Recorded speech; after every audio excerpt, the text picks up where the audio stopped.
Hello. So today is going to be the first of a series of videos I'm going to make regarding Taylor Swift. I happen to like a lot of her music a lot, and she comes on the radio and, is somebody a lot of people know about. So, because I'm talking to my customers all the time, she's come up more than a few times, and I was going to share what real life people just who happen to be have driven in my car, conversations I've had with them regarding her and stuff. And so my first one is going to be with the person who gave me the title for the series. So one night in December, I had picked up a gentleman who was at the Apple headquarters.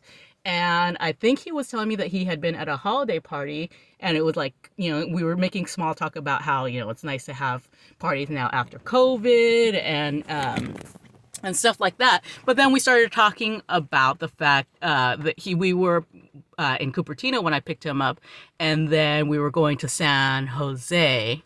Or maybe we were going by San Jose. We were talking about how San Jose is like a huge city, and, very extended, has a huge population, but I don't think there is that much to do if you were to be a tourist to come here.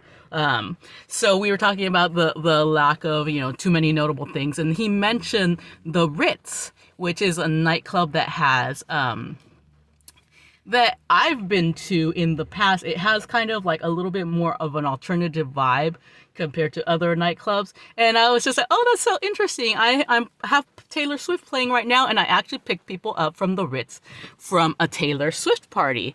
And so that got us started on the conversation. Like, first of all, we were talking about the fact that the Taylor Swift party costs about $20, and you go to a nightclub and listen to Taylor Swift music. And I was just like, I don't really think that would be worth it. I mean, it's nice to be with other people who enjoy the same music, but her music's not, I don't think a lot of it is very danceable. Like, I think you would just like hang out. You wouldn't be able to dance to the music. So that, and he was like saying, yeah, for the, you could just like listen to it on your iPod. And he was saying, I could just get my niece to play the music over the phone. So because of that, I was just like, oh, okay. He kind of thinks that, Taylor Swift is for super young people.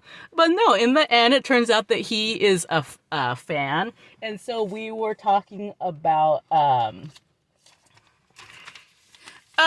her music, and he ended up telling me that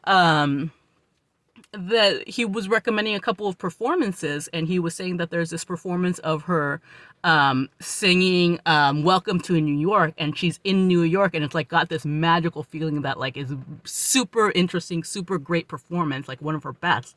And so I definitely will be linking that in the description below, and I definitely want to look it up. I still haven't watched it.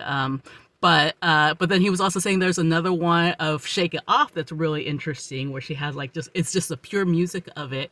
And we were kind of talking about that in passing and saying like, oh my God, that's such a great song. And I was like, I totally agree. But I had somebody in my car at one point who was saying that's her worst song. They hate it so much. And I had seen that expressed in fans like on Instagram, but people like, super fans who don't like Shake It Off. But it was that had been my first time with a like casual discussion, somebody saying they hate Shake It Off, and I don't understand it. I think that's a great song.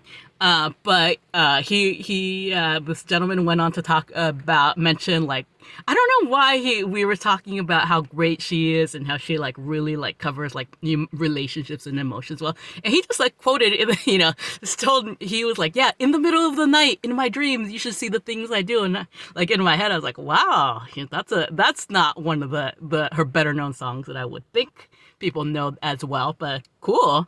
So that was kind of interesting. And then the final topic of conversation, we were talking about, he also was like saying that, that he was like not her typical fan, but he really likes some of her music, and he owns 1989. And like he said something like, oh, I hope you don't think less of me, or I don't know what you'll think of that. I'm like, I think that makes you have great taste in music. I personally think 1989 is her best album. And so he was like saying thank you. And then the last topic of discussion as we approached his house for the drop off, and is he was saying, she's great, but I do think she's dated a lot of guys. And I was saying, you know what, that's the thing though, is that she writes from what she's experienced, and she's had a hard time finding, the love of her life. But I think she really like feels really strongly these boys that she's written about. It's because, it's been loves people really intensely when she does have a relationship with them, and that's why why she ends up writing a lot of topics about these relationships she's been in. Um, so at the very end of the conversation, as the guy got out of the car, because we had been talking Taylor, basically out of a 25-minute ride, we had probably been talking Taylor 20 of those minutes. And so as he got out of the car, he said, "Thanks for the Taylor talk." And so it really immediately made me think of TED Talks, which I enjoy a lot. And so that is what this series is going to be called. Thank you to this gentleman. I wish I remembered what your name was, but the great name, and wonderful conversation. I really enjoyed talking to another fan. And yeah, I was going to ask you a couple of questions, have them written down. If this video ever happens to catch on, you want to comment, what performance would you recommend to other fans? What's something that you think other people should watch? And then what song would you quote if you were trying to think of a Taylor Swift lyric that really gets to your heart? And would you go to a Taylor Swift dance party, which I will also try to link below. Okay, hope you enjoyed this first of a series of Taylor Talks, and have a great day. Bye-bye.